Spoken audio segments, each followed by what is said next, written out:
This is the session from the Probabilistic Forecasting Users Group. And I'm very pleased that Nitika Mago from ERCOT, who is the chair of the Probabilistic Forecasting User Group, is here to chair the session and tell us what the user group is working on. Take it away.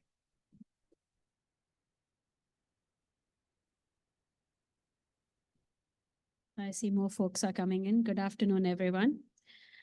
And thank you, Debbie, for the opportunity to be here and to be working on this very interesting topic about probabilistic forecasting, and especially how it applies to operations. So we are, as Debbie described, we've been a user group now for about 2.5 to 3 years. We've had 5 opportunities to meet. And really, in every opportunity, we've spent time talking with our user group, which is primarily made out of utilities, system operators, on what are the unique challenges, uncertainty from wind, solar, and even demand side resources is bringing to their footprint, and how are they using probabilistic forecasts to address those. So today, what we have lined up here this afternoon for you is at least a glimpse from both California ISO and ERCOT on what progress or what tools they have put together that adopt the use of probabilistic forecasting and help, of course, improve operations closer to real time. And then what we also have lined up is two more presentations, more now from the perspective of what improvements is the industry making in terms of for building these probabilistic forecasts. So you'll see 2 different perspectives. We'll start off with California. We'll start off with Rebecca Webb here from California ISO and kick things off. And every presenter will take about 15 to 20 minutes. It should give us ample time at the end of all presentations to answer questions. So please make note of questions you may have from the presentations, but hold them. We'll have them all at the end. So with that, Rebecca, can you please join us?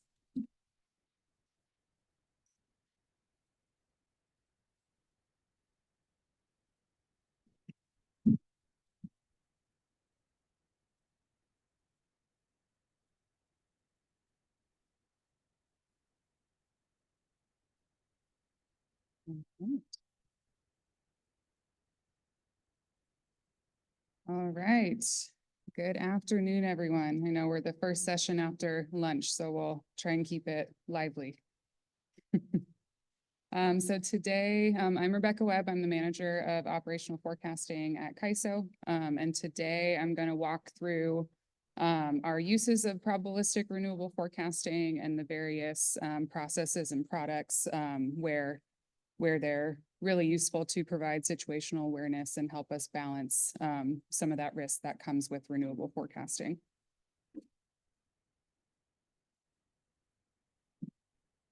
All right, so a brief overview of CAISO. Our peak load so far has been just over 52,000. That occurred in September 2022. We are part of the Western Energy Imbalance Market along with 22 entities, and the peak demand for the Energy Imbalance Market is just over 134,000 in this past July. In addition, we are ramping up for the extended day ahead market with some of those energy imbalance entities transitioning to participating in the extended day ahead market as well, coming in 2026.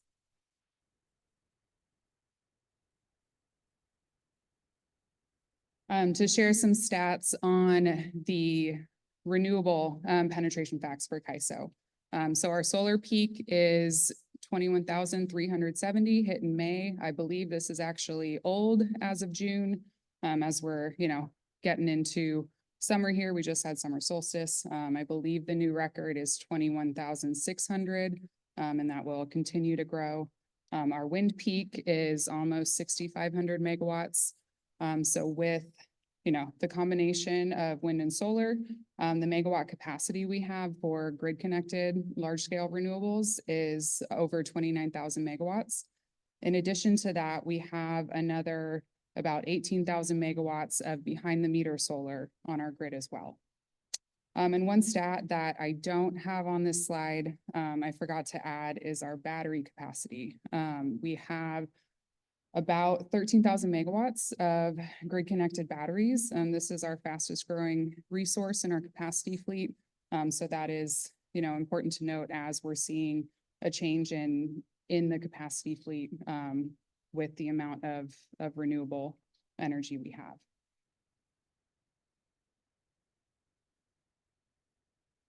So with this large amount of renewable energy, probabilistic forecasts really help us manage that uncertainty that comes with the renewable forecasting. Adapting for conditions helps us balance cost with risk and really help us determine how much, insurance do we need to account for with that variable production.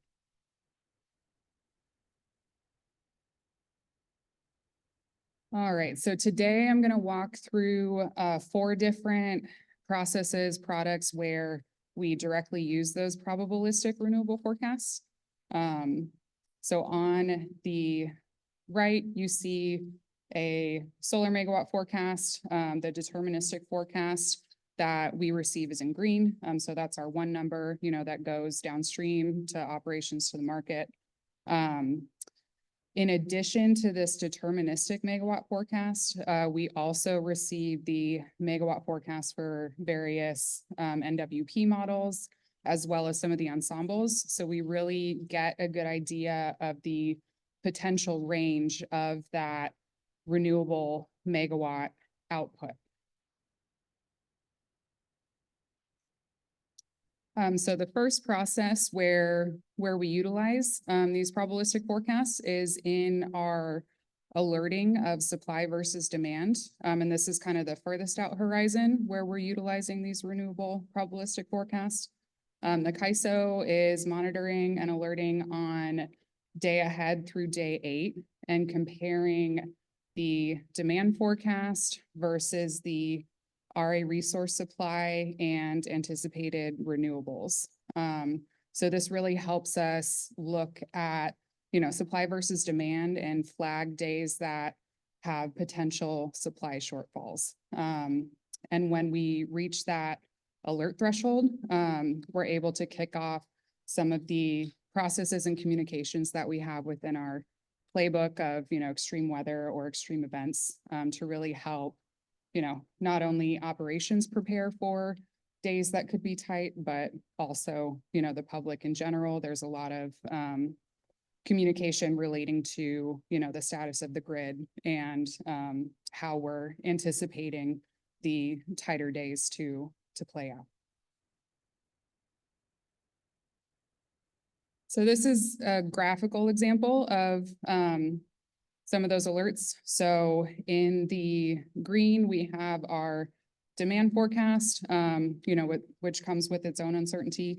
And then we have our RA capacity and renewable forecast in the blue. So where the renewable probabilistic forecasts feed in is in that light blue shade of, potential for that RA supply and renewable to go a little bit lower.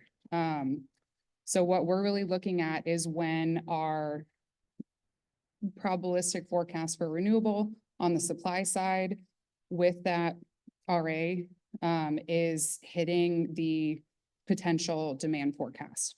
So in the, I think about 4th day out here, you can see that our green and our blue are getting awfully close. That's likely triggering some of our alert thresholds and triggering some of that preparation and consideration for a day that could be on the tighter side.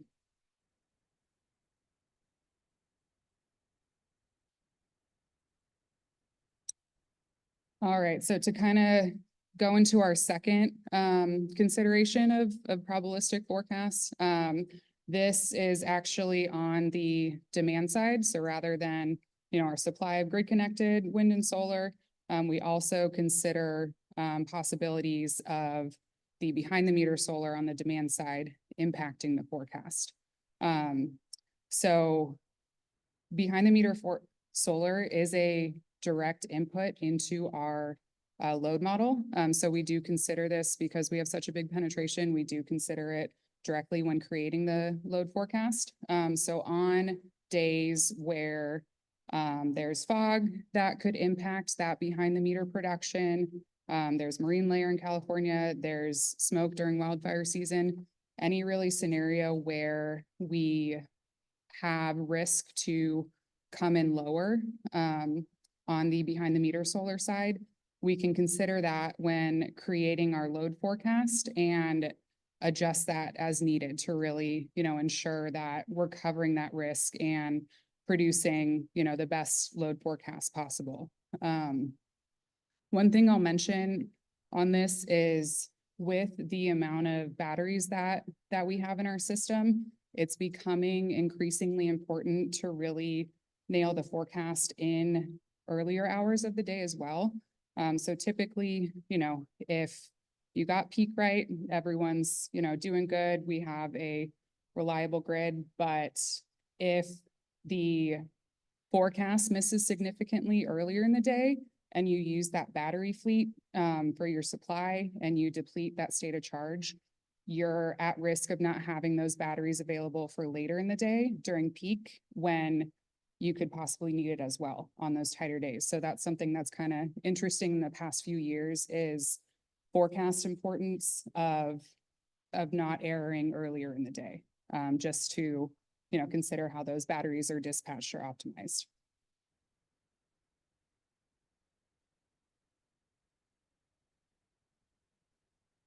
All right, third product where we look at our renewable probabilistic forecast is determining the amount of regulation we recommend procuring. So at CAISO, we calculate hourly regulation values, and these are based on a percentile of historic regulation needed. So what we do is we look at the past 30 days of regulation needed, as well as a similar month from a previous year, and take a percentile of that to use for a future date. We calculate the 95th and the 98th percentile. And where the probabilistic forecasts come in is we look at that renewable range of potential output. And if there is a wider band, we see that as a potentially more variable day, a day where we could potentially see some forecast error. And we decide to go with the higher percentile of regulation.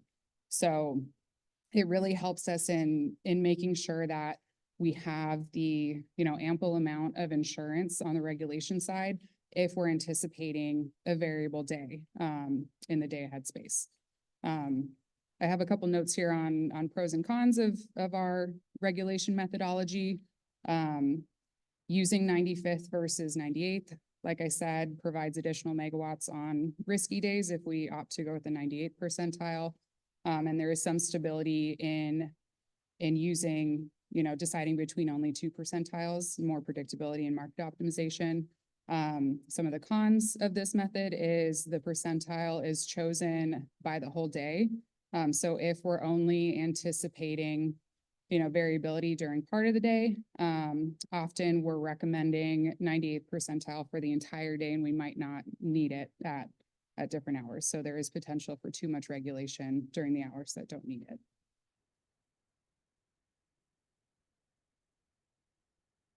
All right, then final slide I have here and final product where we really consider those renewable probabilistic forecasts is just in the real-time update to operations. So if we're in a day where we're in tighter system conditions, every megawatt counts. So if there's any, risk to that real-time renewable production especially as we're approaching the net load peak, we provide various updates throughout the day to the operators.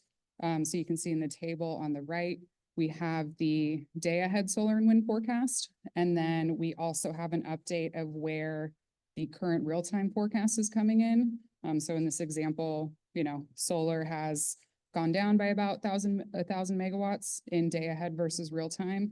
And in addition to that, we're also providing the high and low band of those probabilistic renewable forecasts to give them an idea of where it could go, you know, in additional updates. So the low band in the solar in this case is 475 megawatts. So although they've already lost 1,000 megawatts in the real-time update, they have potential to go down, you know, even another 400 megawatts based on those renewable probabilistic bands. So this is really important, you know, to for operators to consider, is there enough supply? Like, how am I looking for net peak? And then again, the battery topic, you know, if I'm earlier in the day and I'm considering, or the market is, you know, using that battery state of charge, do I need to, you know, exceptionally dispatch and save my batteries for later? So that's something that needs to be considered on these tight days, is what's your risk to the renewable forecast, and how do my other, you know, resources play out in these conditions. So I think this is my last slide, but overall, yeah, various, you know, processes, horizons where we're really taking those renewable forecasts in, those probabilistic renewable forecasts, looking at the potential for the lower production and considering that when we're planning out the day and how we manage the grid.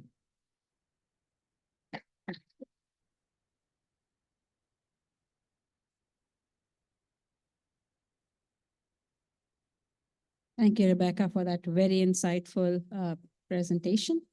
Let's switch over and invite Riaz Khan from ERCOT here to talk about how ERCOT is building probabilistic near-term assessments so that can be used in assessing risk that may occur in real time. So Riaz, all yours. All right, thanks, Nitika. So good afternoon, everyone. My name is Riaz Khan, and I'm with the Resource Forecasting and Analysis team of ERCOT. So today I'm going to be talking about a project that I talked about this thing last year. So we'll revisit that project and with some updates. So the project is about like how we are trying to incorporate the uncertainty in our near-term forecasting risk, and we're trying to quantify that. So with that, I'll start with my opening slide. So here are some quick facts about ERCOT. So we are a summer peaking system, and we have our peak load set at 85.5 gigs set in the summer of 2023. Now in the summer of this summer, we're expecting to have 105 gigawatts of available capacity during the peak load condition. And the focal point of this slide, as far as, you know, what the presentation is about, so is the bottom chart of the slide. So we have, tremendous amount of installed capacity of wind and solar. So we are the nation's leader as far as like utility solar is concerned, and wind installed capacity is concerned. So we have about 40 gigs of wind installed capacity in the ERCOT region, and we have about 30.5 gigs of solar installed capacity installed in the ERCOT region. And for the record, for wind, our record is 28.5 gigawatt, and for solar, it's a 27 gigawatt, which is actually is in this days like hard to track because it's kind of being broken every other day as we're getting new and new installed capacities connected to the grid. All right, so this slide actually is showing how we are growing in terms of renewable. So as you can see that since 2020, we have enjoyed a good amount of growth in the renewable space. So for solar, it's taking the majority of the growth share is being taken by the solar. Wind is it's kind of leveled off, but it's not far behind. So for solar, we have grown from 5 gigawatt in 2020 to 30 gigawatt in 2024, and we're expecting to be at around 60 gigawatt by the end of 2027. And for wind is not, as much compared to the solar, but, from 2020, we have grown from 30 gigs to 40 gigs by the end of 2024. And we're expecting to be at in the mid 40 range in the gigawatt by the end of 2027. So now with that, it's a good thing that we're having more and more capacity in the renewable space, but at the same time, it comes with its own challenges. So all the pieces like load, solar, and wind, they are associated with the weather. So they're dependent on weather. And when you talk about weather, uncertainty is the permanent friend. So since we need to supply for the net load, we have to plan for the net load. So, and all the pieces like load, solar, and wind, they are driving the net load, and uncertainty is associated with all the three pieces of the net load. So it's actually growing with the growing install capacity of wind and solar, and also the load. We have seen load growth as well in the recent past. All right, so this slide is showing a little bit of what we do in terms of load forecast and solar forecast and wind forecast. So for load forecast, we have our in-house team.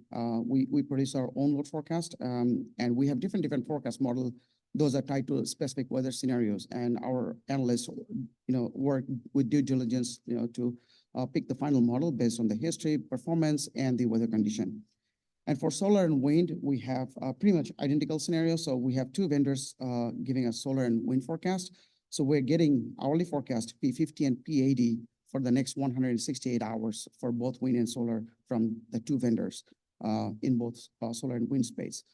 So P50 forecast is the median forecast, and POE 80 is the probability of exceedance, which in plain terms is 20th percentile forecast.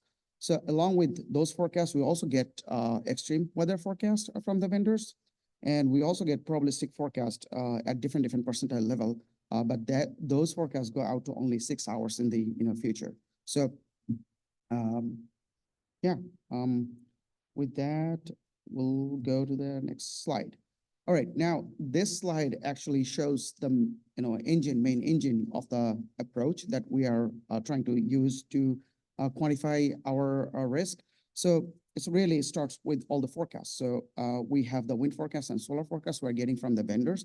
And as I mentioned in the previous slide, that we're getting P50 and P80. So we have 2-point forecast, and we use those 2-point forecasts to estimate mean and standard deviation of the wind and solar forecast. Now we have different mu's and sigmas, mean and standard deviation for all 168 hours, and those are all estimated using the P50 and P80, those two, POE 50 and POE 80, those 2-point forecast. So yeah, we have mu and sigma, and to create a distribution, that we need just 3 pieces. So we have the mu, we have the sigma, and if we have a normal distribution assumption, all that you need is the set of z-scores, and you can use all 3 parameters to come up with your distribution around your mean. So yeah, we're getting the mu and sigma with our vendors forecast. For the load, we only are getting the P50 forecast from our forecast in-house forecast. So to get the spread, the mu piece, we are looking back to the history, and we're looking at the historical error, and we are estimating how much uncertainty is associated with the load forecast, and we are bringing that information and estimating a sigma for the load piece. Okay, now that we have mu, sigma for all 168 hours, and those are different. And the next piece is how can we bring the Z sequences, the Z scores, which will actually make the spread around the median forecast. Now, this really is, we're really talking about the net load forecast. So we are trying to make a distribution around the net load forecast. So the way we're doing it, so we have mu, sigma, that the process I just described, and then we need the Z sequences. And for the Z sequences, we are again looking at the history. We are estimating, we're looking at the errors, and we are estimating the mu and sigma prevailing at that time, and we are calculating the Z-scores based on the mu and sigma prevailing at that time in the history. So we are bringing that Z sequence and all at the same time on load, solar, and wind all at the same time, and we are bringing those Z sequences, and we're imposing those sequences with our mu and sigma to create 1-point forecast. So, and we're repeating this process again and again, and each time we're trying to pick different Z sequences, and the repetition goes on. And in the Monte Carlo phase, we're calling it Monte Carlo simulation. Different people, you'll call it like different, come up with different names. But the idea is like we do repeat. We keep repeating things, and that will create a distribution around each pieces, the load, wind, and solar. So yeah. With that, I'll go to the next slide. So this slide focuses a little bit more on the process, how exactly we are drawing the samples from the history. So for example, today is 625. So we are actually using past 3 years of history to get the Z sequences. So if we are standing at 625, so we'll add and subtract 30 days with the current day timestamp. And so we'll define a window of 60 days from each year. So from 3 years of data, we'll have roughly 180 different days, different samples in terms of days. So we are drawing the samples from 180 samples each time. So each time we're drawing samples from them. And then, so in the top chart on the right-hand side, it actually is showing the distribution we are creating using the mu and sigma. So, and we have a capping. So sometimes, it can go like with the mu and sigma, the probability is very, very low, but it can go over our install capacity and it can go beyond, like below the reasonable level. So there's some manual processes going on. So we cap it between 0 and the install capacity. But the idea is that we have the, distribution. And as you can see that, the distribution goes as you move through the time. So like since, the near term, then certainly is smaller than the longer term horizon. So then in the bottom chart, so we have the mu and sigma for each of the time horizons. So this is just showing for the wind, but we are doing the similar thing for load and solar. So in the bottom chart, it's showing like how we are determining the sampling space. So as I mentioned that we have a moving 2-month window, plus and minus 30 days from the current timestamp, and we are looking back to history, 3 years of history. So from those, we are actually bringing the Z sequences. And it's very important to note here that if the simulation kicks at like 10 a.m., we'll match the timestamp so that, we don't draw any unrealistic, it's very true for the solar. Like we don't want to impose any error when there's no sun. So we'll try to, we'll match that timestamp so that, it comes in a reasonable way. And the reason we draw all those sequences is that if there is any correlation between the errors between low solar and wind, those will be injected and those will be preserved. Even though we're not explicitly trying to impose that, if there is any possible collinearity or correlation, but we're keeping that preserved by drawing the samples all together from the 3 spaces.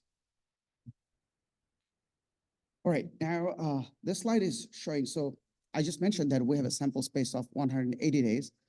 That's actually further, we further narrowed down to 90 days. So 30 days, plus and minus 30 days is sometimes, can be big, especially when we move from like late winter to early summer, right? So things can change very quickly. So like if you look at a window of 60 days, the weather and everything can be drastically different. So with that consideration, we try to, further narrow down the sample so that we only retain like days.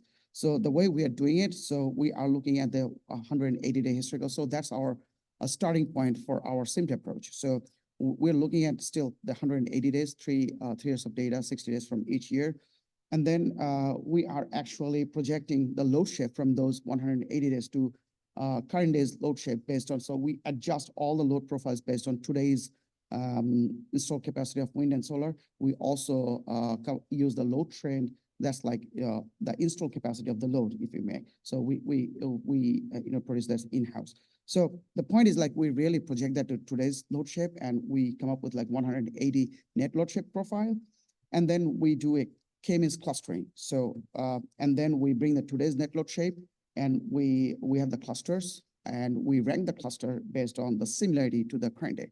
So when we say today, so we have actually 7 buckets. So since the tool will run the simulation for next 7 days, so each day will be seen differently. So there will be 7 clustering. So the the similarity score can be different for 7 days based on the net load profile.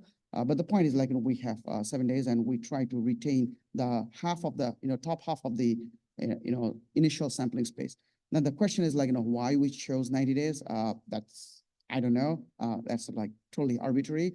The point is like we try to narrow it down so that we have we retain the similar days, but how far can you go? Like there's a question like there should be a balance between how similar you want to be and how much spread you want to be. So yeah, there's a balance point. There's got to be a balance point. All right, now all that I've mentioned is coming from the forecast side, the uncertainty piece, and it's affecting our net load shape. So once we have the distribution of the wind, solar, and load, we can quantify our, not quantify, we can, come up with the distribution of our net load. So from each draw, we have a load profile, solar profile, and wind profile, and we can use that to come up with one single net load. And for this, for however many times we run the simulation, we have that many load profiles, net load profiles, and we can create the distribution. So that uncertainty is coming from the net load base, but that's not really what we are concerned about. What we really are concerned about, like how much margin we have. We are the, we're the people that to make, like we're trying to ensure that operation, we do the planning for next 7 days operation. So we have to make sure that we have enough margin for the next 7 days. So available capacity is coming to play a role in this stage. So like when we initially started, it's just a deterministic number. Okay, we have this much available capacity.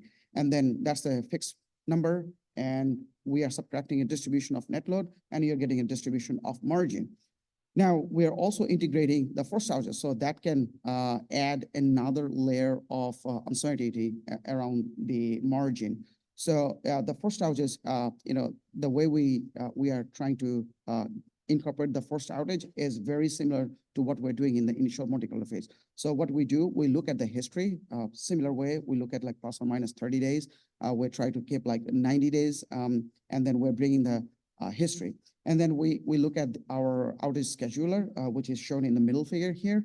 So that's coming down because we anticipate that all the forced outages, they will come back at some point at the, but what it doesn't show that at the same time, some other units, they may go offline like due to forced outages. So that's why this line is always come down. So what we do in the final step, so we took the, we retain the maximum. So we look at the history and we try to get a shape of outage. And then we will overlay that with the current snapshot, what's the profile look like based on today. And we'll keep the maximum of the two. And then we are adding that in our simulation on the available capacity side. So each run, we are varying that. And again, so we're getting a margin distribution from all these uncertainty simulation. All right, so this is just a visual from the simulation. On the left-hand side, you can see the net load distribution, and there will be a distribution for separate distribution for all 168 hours. On the right-hand side, when we also overlay the available capacity along with the forced outage. So you can see that, we have a distribution around the margin. All right, now we're looking at a single hour. So we have 168 hours. On the left-hand side, we're looking at the distribution of the margin. So this is the distribution of margin of certain hour created at certain hour. So we have like so many combinations you can create. So the point is like, okay, we have the distribution. Now we can quantify what is the probability of our margin going below X megawatt. So that's what we're really trying to do and which is shown in the right-hand side chart. So as you can see that we'll have about like less than 0.5% chance of our margin going below 5%, and we'll have about 0.5% chance, like 0.5% chance for our margin to be below 6.5. So we'll create a risk profile out of this simulation. All right, so this is a tool that we're working on. This is in progress. This is the beta version. So we're working on to make it available for our operators to see. So this tool will be available to the operator. We anticipate sometime in the summer. All right, here you go. I made it. So this is my last slide. So on the left-hand side, it lists what we have done since last summer. So we have integrated the SIMD feature that I've talked about in our algorithm. And we have implemented in the production, and the visual dashboard is in progress. And we have included the forced outage, although it's like, we took the initial step and we have some other ideas to incorporate. And on the right-hand side, we have listed the next steps, which tends to be bigger always than the achievement. So our plan is to account for other uncertainty components like the batteries and price responsive, like large flexible loads and the batteries. So if they have any price responsiveness, so we plan to incorporate those in our model.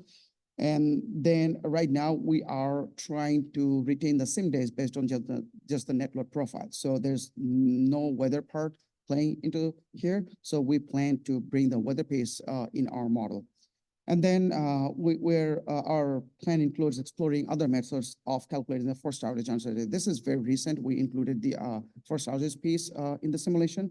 So our plan is to explore other methods like aggregation of units, like modeling from the unit level, and like applying machine learning approach, and include weather variables to that avenue as well.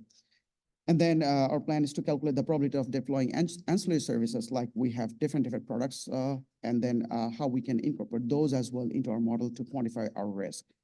And finally, this may sound very like simple, like what is the historical analysis of the acceptable risk level? So now that we have the profile, okay, we have the probability of the margin falling below down. So what would be in a reasonable threshold that we can use for some action to take? So we have to look at the history, and we have to do some analysis. We have to get feedback from the actual people that are on the grid. So yeah, it may sound very simple, but it's actually not that simple.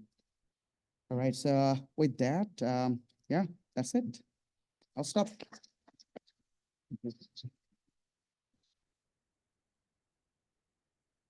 All right.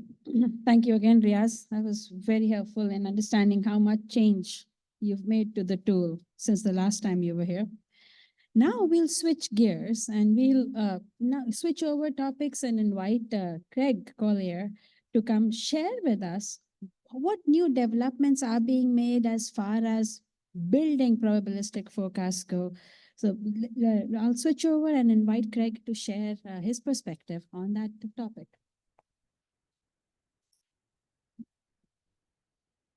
Yeah, thank you, Nitika. So yeah, my name is Craig Collier. I'm with Energy Forecasting Solutions. I'm just going to present today a little bit of material on how vendors go about producing probabilistic forecasts and some of the challenges dealt with in terms of the maintenance of those forecasts.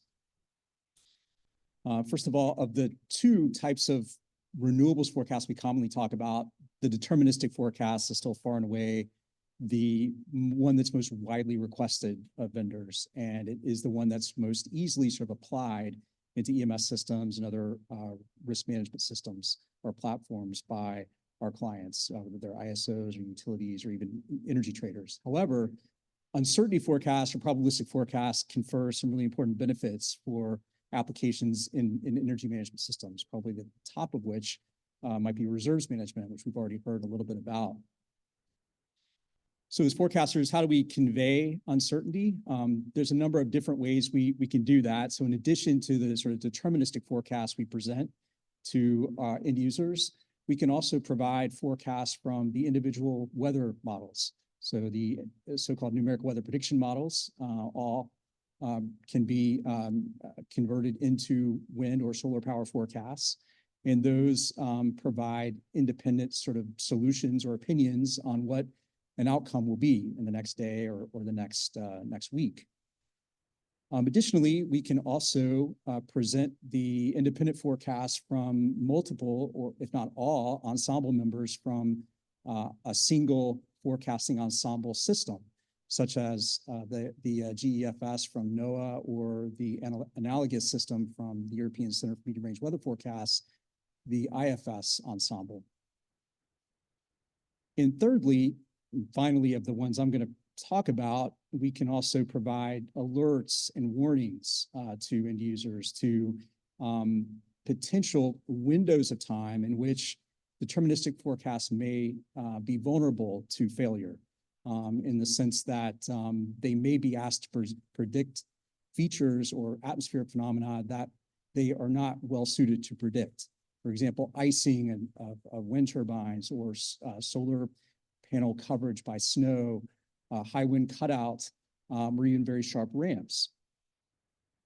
But all these methods are not very easily integrated into EMS systems or risk management platforms, although starting to see some uptake of sort of independent NWP model predictions in those platforms, which is good to see.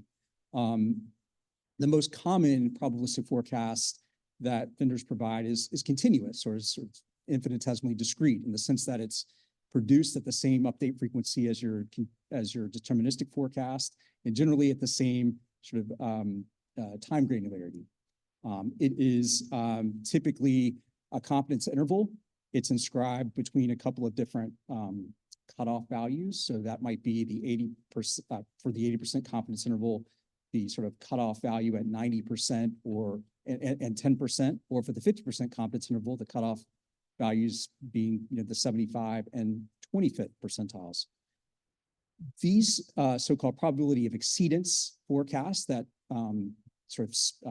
inscribe that confidence interval derive from statistics, from conditional probability density functions or PDFs. There are a couple of different families of techniques that forecasters use to determine those underlying CDFs. The conditional probability density functions. There are parametric methods. Parametric methods make an assumption of the underlying distribution of data, be it forecast data and the actual data. And so we might want to assume that forecasts for wind or solar behave like a Poisson distribution, a Cauchy distribution, a log normal or a normal distribution. And if so, then parametric methods really are trying to determine what the parameters of those distributions should be to best shape that distribution to fit the empirical data or the measurements. Non-parametric methods, on the other hand, make no such assumptions on the data. They're relatively naive.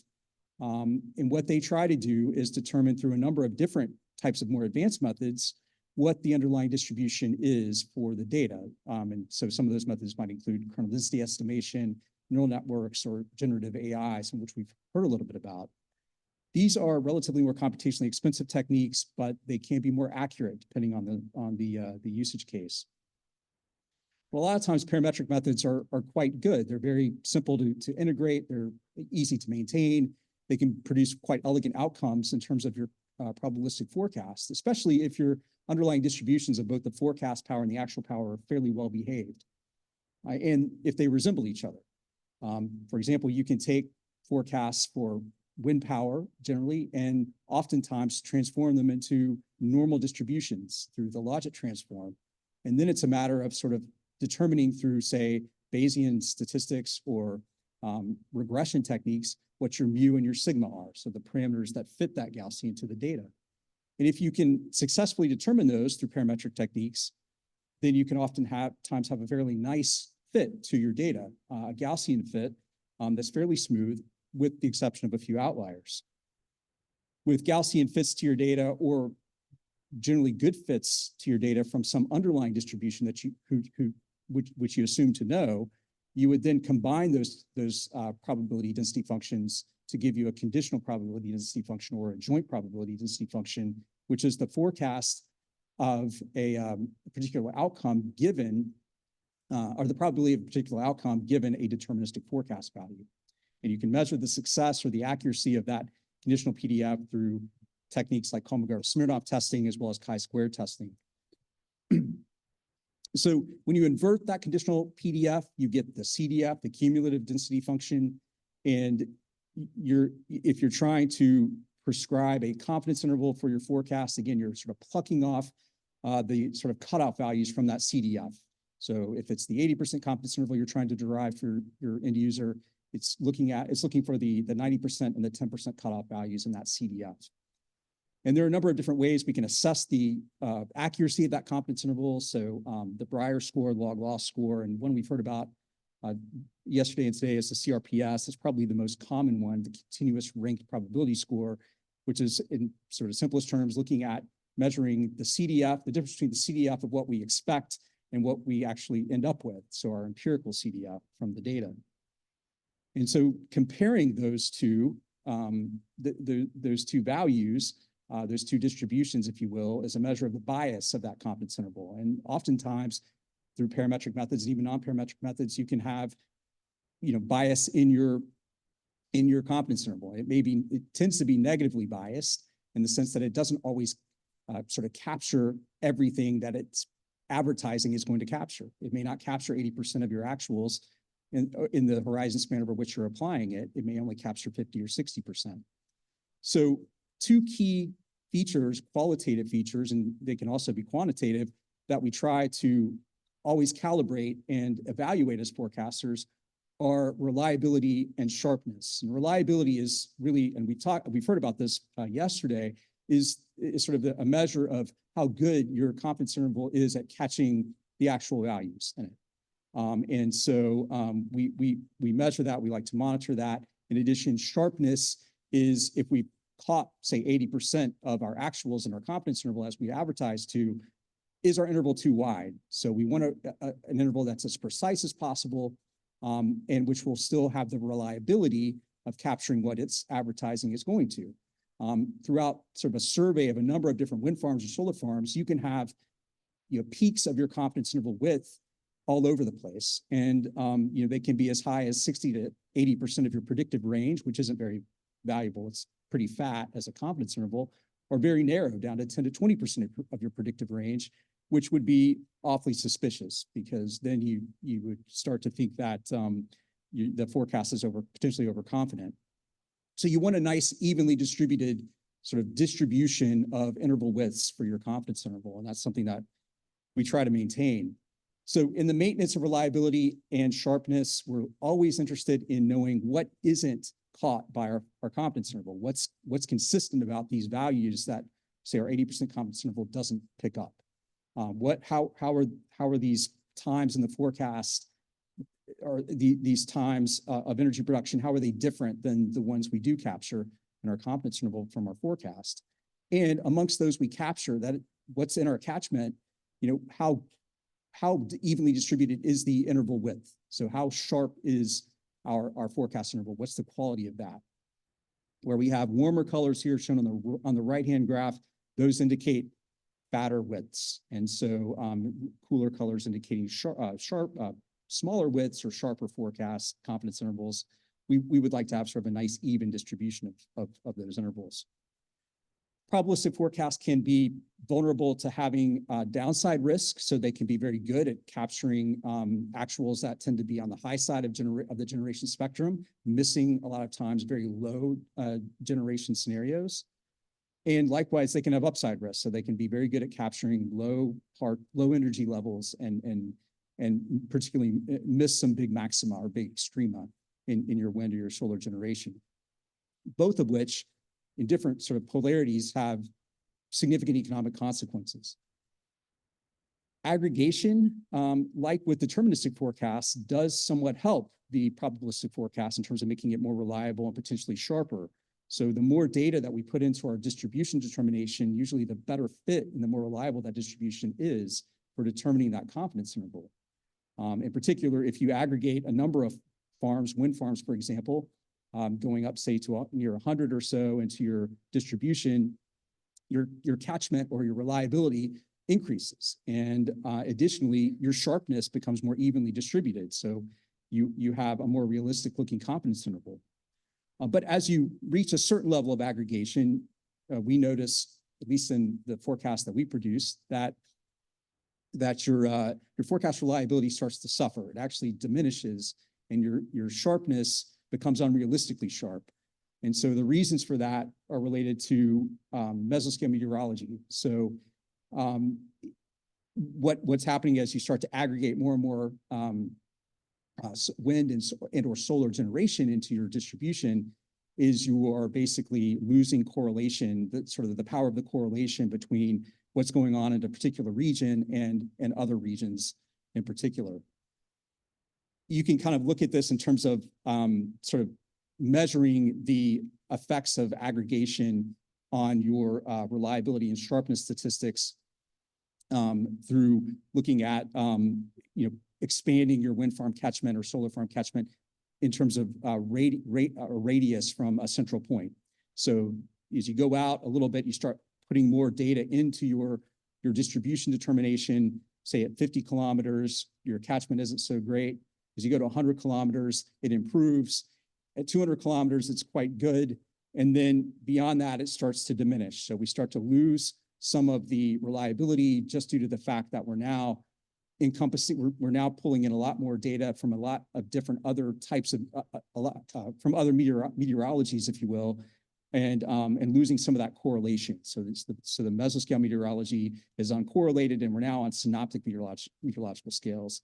in trying to achieve an equally good fit to our data.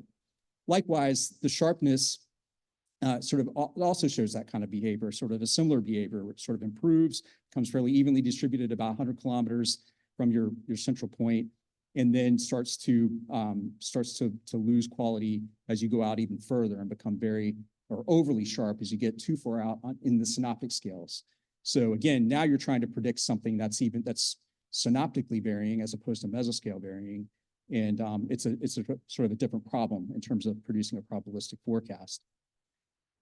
This study, by the way, was done over the central US. So again, your mileage may vary with aggregation depending on what part of the world you're in and what kinds of topography and sort of the gradients between your wind and or solar producing regimes are. But ideally, a good probabilistic forecast is one in which you've got generally a nominal confidence interval, that is what you expect, that matches what you get, your empirical confidence interval in terms of what it's catching, its reliability, where you minimize your interval width, or that's to say your sharpness is as fine as it can be, and then additionally where your goodness of fit of the underlying distributions is as strong as it can be.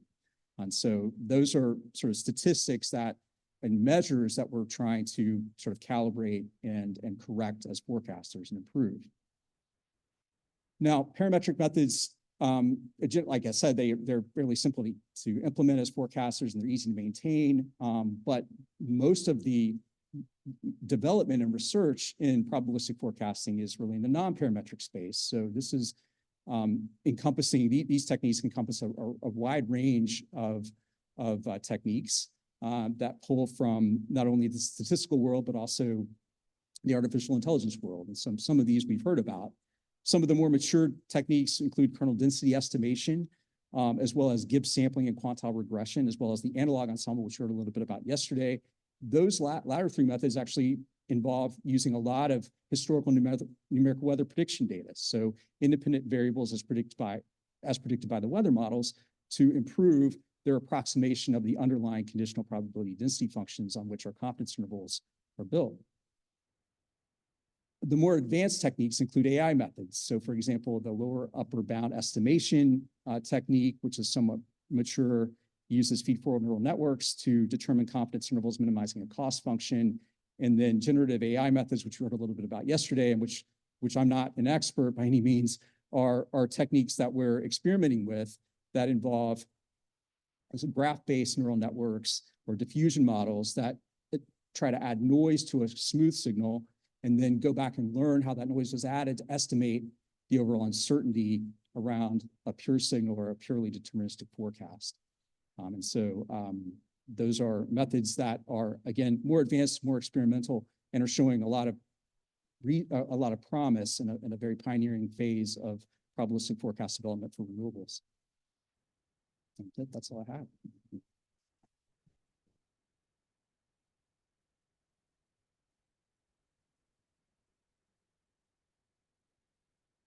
And thank you very much, Greg.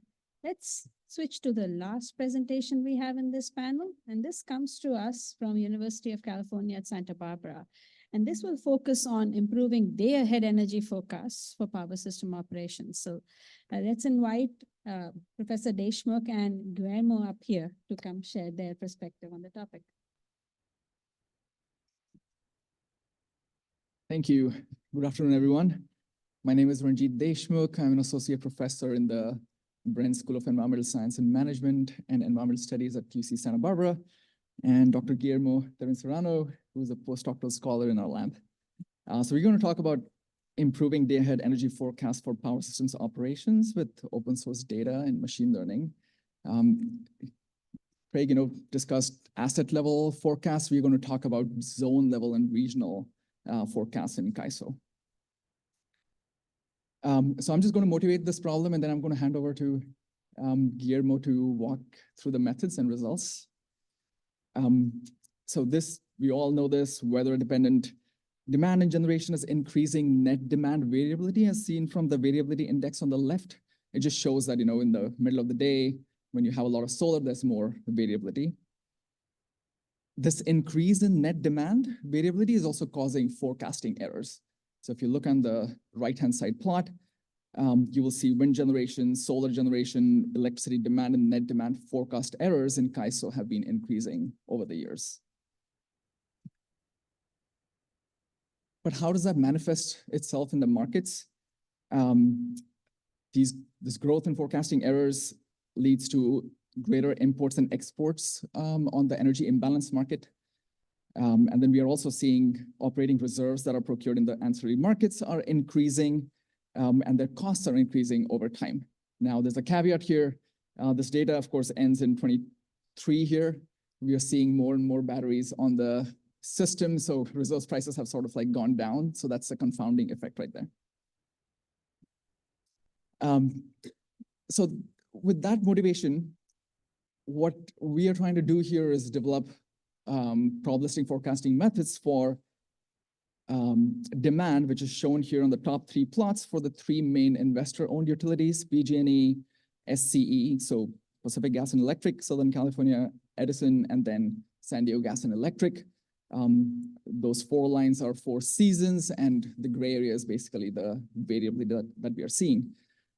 And then we are doing forecasts for solar across the 3 main zones in California. So if you look at the right-hand side, first map, those are the 3 zones, NP15, SP15, and ZP26. And then the wind generation, so you will see a lot more variability here, and wind exists only in the NP and SP zones. So that's what we are trying to do here. Our proposed model basically assimilates 11 different weather features. So think about, wind speeds at different hub heights, solar radiation, dew point, et cetera. And we take those weather features from the high resolution rapid refresh, her numerical weather prediction model, the forecast from NOAA at 1600, so 4 p.m. And then we basically forecast hourly scale demand, solar, and wind generation for day ahead. So you can see here on the map, this is where the NWP, her forecast comes in, and then we are forecasting our wind, solar, and demand over the next 24 hours.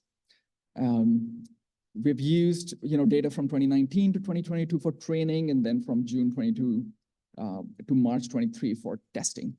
So now I'm going to hand it over to Guillermo to walk you through the methods and then the results. Hello, everybody. So let me talk to you a bit of what's under the hood in this model. So we are using the HERS dataset, but the HERS forecast, the HERS forecast has reanalysis data, and it came with the 2048 next hours forecast. So what we are going to do is to combine Bayesian learning, Gaussian process in particular, with sparse learning methods. In the sparse learning, we're going to use the numerical weather analysis data. And in the forecast, we are going to use we are going to post-process the numerical weather forecast information for the next 24 hours. The idea is that we want to do a Bayesian learning that is joined in space and joined across resources, and it preserves the time structure so we can actually generate scenarios for the authenticity that we infer in the numerical weather model. So we're gonna optimize the sparse learning, the Bayesian learning, the chain of models, and the calibration all together to have a single model that forecasts load, solar, and wind generation. And we want to have this separate instead of forecasting net demand, so we can actually generate scenarios, because the correlation with high wind is not necessarily correlated with high demand. So we want to generate realistic scenarios. So here are the sparse learning methods. Probably you all know about this, but the idea is that we're gonna study four different methods that have different combinations of L1 and L2 norm, which are the sparsity mechanisms that we usually use in machine learning. So lasso is L1, orthogonal matching pursuit is L0, elastic net is L1 plus L2, and group lasso is L2 plus L0. So each model, these are linear models, and we don't differentiate between hours. So these models, they forecast is a model, a global model for each hour of the day. Each model has certain parameters that we need to cross-validate. And we use the reanalyzed data set. Now after this step, we know which features are correlated with the load, the wind, and the solar process. And we only select the data from these points in space to feed them into the Bayesian learning model. So now we can avoid the collinearity problems that we know that Bayesian learning cannot deal with them. In addition, we use the relevance vector machine to study if a Bayesian model with sparsity mechanism can actually find correlations in space. So we're gonna have a Bayesian hierarchical Bayesian linear regression. Then we're gonna have the relevance vector machine, linear models. Then we're gonna have the Gaussian process, which is now a nonlinear model. And then we're gonna utilize the multitask Gaussian process that is gonna generate a predictive distribution across resources. Multitask Gaussian processes, they are very new and still very active in research, and they have the problem that when you have different tasks that they are very different, they don't predict well the confidence interval. So we are going to propose a calibration step to deal with this problem. So this is like the first result that we're gonna see. Oh, I forgot to tell you. So there is a chain of model that is the result of the first model goes to the next model. That's why you see the arrows connecting all the way. So there is a model that is expert for each hour that contains the prediction of all the previous models. So that's how we preserve the time structure. So there is a lot of results in this. So I'm just gonna tell you what's the idea, and you kind of believe me. So the thing is, like, we see that the PER system, the climatology, and the CAISO are the standard baselines using forecasting. So the industry standard, we're gonna say that is CAISO. CAISO, I don't know what's their model, but for sure it includes weather numerical forecast, because it forecasts much better than the first persistent than the climatology, which is an autoregressive model. But now we don't know what's the CAISO forecast, how they do it, right? So now we're gonna compare the skill score.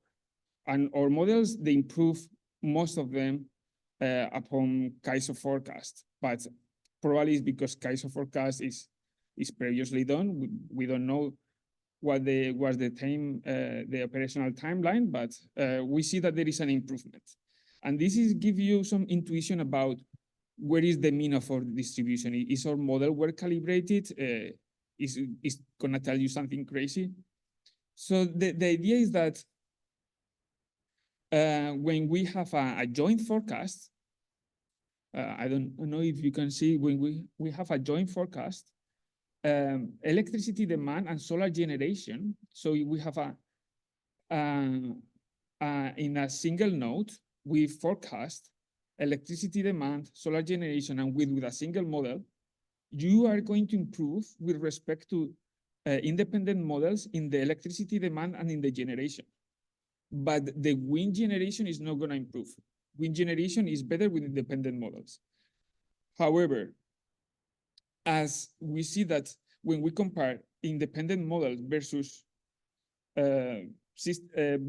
joint models, we see that besides that the improvement in wind forecast is not that huge, still a joint forecast very similar in forecasting skill to the independent models.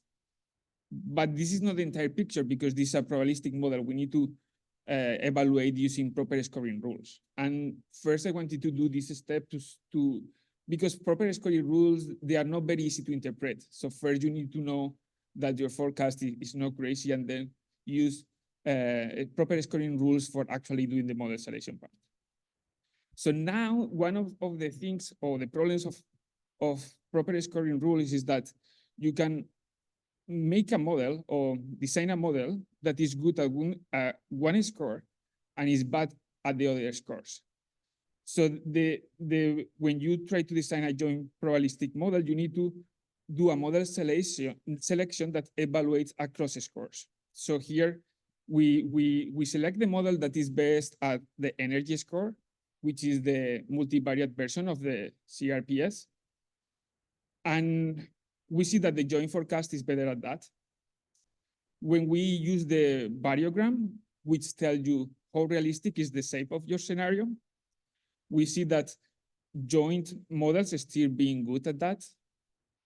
And when we look at the interval score evaluated at different intervals, we see that the Gaussian process they are going worse, and we see that the Bayesian linear regression and the joint forecast is the one that is stable across all the metrics.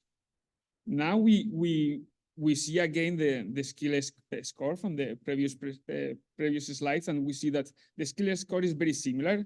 Bayesian linear regression is a bit better, but this is because it's difficult to model the wind, the solar, and the demand together, because the wind it gets worse. So a sample is going to be always the best solution, right? But also it's important to think about the time, how much it takes you to train, how much it takes you to test the model. So we see that joint forecast models, they are more computationally expensive. So maybe if you are have some time constraint, you want to use a linear model. So this is the idea. So you need to look at several scores to select what's your model, what's the model that you need. There is not a single score that tells you what's the model that you need. So what we see is I'm gonna show you, I show you results across 1 year. Now I'm gonna show you a result where everything breaks, which is the stream day. In this day, CAISO had extreme errors, and we can see the forecast of this model in the same day. We see that this model also had a large error in the solar, but was capable of widen the confidence interval. We also see that the CAISO forecast in the load, it did went outside the 98 confidence interval. And one of the things about this model is that we preserve the time structure. So now we can actually generate scenarios that they are realistic. So now we start drawing, and now we see that we have scenarios that they are their own shape, that they are realistic. And we think about, okay, so these scenarios are actually reconstructing back the distribution where they are coming from. And then we see the demand, and we see the slides that we made in the sun, and we see that they're actually reconstructing back the normal distribution where they are coming from. But we see that the wind is actually having problems to reconstruct the normal. So we see one of the deficiencies of this model, that is not capable of modeling properly the wind. And this is because of the kernel function that we are imposing. This model is forcing the kernel function from the load, because it has more megawatts, in the other models. And the wind doesn't use the same kernel function. So one of the improvements is to do a multi-kernel approach, so you can put a different kernel in each one of the resources, but this is out of the scope of this research. So now I must say that I just see the presentation from CAISO. So the methodology for allocating reserves is been outdated in the last 2 years. I think you put some confidence interval for actually allocating the reserves better during the day hours, but let's gonna say that this is the standard, or it was the standard in the industry, in which you define a percentage over the load to allocate the reserves. So the problem is that if you use 8% of the load across all the hours of the day, you are going to allocate reserves during the night times when there is no need for reserves. And you are not going to allocate reserves during the daytimes when the wind generation carries a lot of uncertainty. So we propose to find a confidence interval of the same capacity that the total capacity that the naive method of 80% will carry. So the confidence interval each day is different, but it adjusts to the uncertainty on the forecast. Now we can see what's happened if we actually use our model to in the real time and in the real time. So we see what reserve we allocated, and we see if the actual lies above, then we need to curtail. If lies below, we need to buy electricity from the imbalance market. So we see that the naive method that I will allocate a percentage fix of the load will need to procure at tenfold of reserves of energy from the imbalance market, while the other methods, they are capable of be more balanced, and actually they need to curtail and export energy, but they need to import much less. So the idea is that the model that reduces the amount of energy that you need to buy in the imbalance market is the joint forecast. And you need to get the model that has less interval score.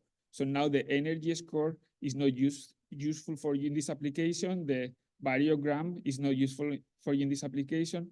You need to get the interval score. So that's why it depends what your application does the proper scoring rule that you need.